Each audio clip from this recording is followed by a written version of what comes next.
এবার যুদ্ধে বাংলাদেশকে পাশে চাচ্ছে আয়াতুল্লাহ খামেনির দেশ ইরান।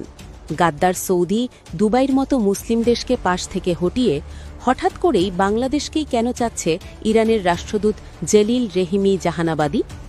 খামেনিকে চিরতরে সরিয়ে দেওয়ার পর মধ্যপ্রাচ্যের বুকে যখন একের পর এক বেইমানির নোংরা খেলা চলছে, তখন চরম আত্মমর্যাদা সম্পন্ন ইরান এক অবাক করা আবদার করে বসল ঢাকার কাছে।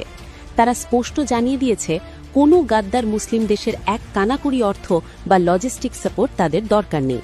কিন্তু কেন আরবদের বাদ দিয়ে সরাসরি বাংলাদেশের দিকে হাত বাড়াল তেহরান? গত ২৮ ফেব্রুয়ারি শনিবার সকালে মধ্যপ্রাচ্যের বুকে এক চরম বেইমানির নাটক সাজানো হয়েছিল। শনিবার সকালে সিআইএ যখন গোপন সূত্রে খবর পেল যে তেহরানের একটি অতি গোপনীয় সুরক্ষিত জায়গায় মেজর জেনারেল মোহাম্মদ পাকপুর এবং রিয়ার অ্যাডমিরাল আলী শামখানির মতো শীর্ষ সামরিক কর্মকর্তারা এক জরুরি বৈঠকে বসেছেন, তখন মুহূর্তের মধ্যেই তারা হামলার ছক কষে ফেলে।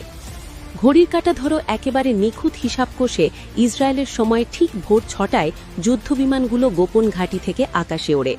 তেহরানার সময় ঠিক সকাল ৯টা ৪০ সেই সুরক্ষিত জায়গায় আকাশ থেকে আছড়ে পড়ে একের পর এক ভয়ানক মিসাইল।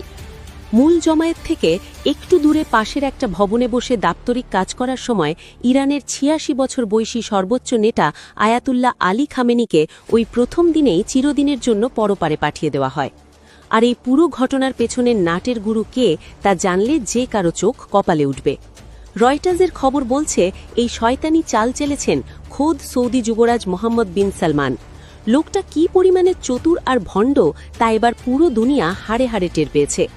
কিছুদিন আগেই সে ইরানের প্রেসিডেন্ট মাসুদ পেজেশকিয়ানের সাথে একেবারে গলায় গলায় খাতির জমিয়েছিল। কথা দিয়েছিল সৌদি আকাশসীমা কোনোভাবেই কাউকে ব্যবহার করতে দেবে না।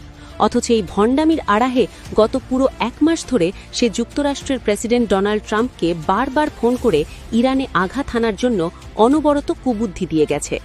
তার এই শয়তানি বুদ্ধি ছিল মূলত ইসরায়েল আর যুক্তরাষ্ট্রকে দাবার গুটি বানিয়ে পুরো মধ্যপ্রাচ্য নিজের কবজায় নেওয়ার এক চতুর কৌশল।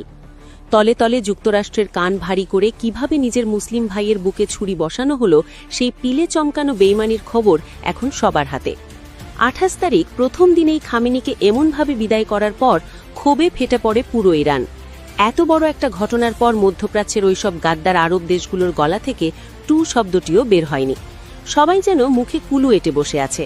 মধ্যপ্রাচ্যের আরব দেশগুলোর এই চরম বেইমানি আর গাদ্দারির পর ইরান এখন খুব ভালো করেই চিনেছে কে আপন আর কে পর।